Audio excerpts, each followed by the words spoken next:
Hello guys, আসসালামু আলাইকুম। সবাইকে ঈদ মুবারক।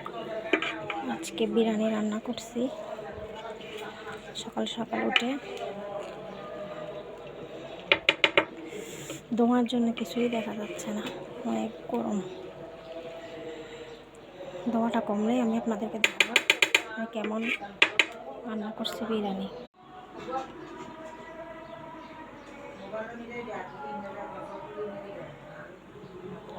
সবাইকে জানাই ঈদের শুভেচ্ছা, ঈদ মোবারক। সবাই প্লিজ অন্তত আজকে হলে আমার ভিডিওটা শেয়ার করে দিবেন। সবাই জানাবেন, ঈদ মোবারক জানাবেন আমাকে। সবাই ভালো থাকবেন, সুস্থ থাকবেন। আল্লাহ হাফেজ।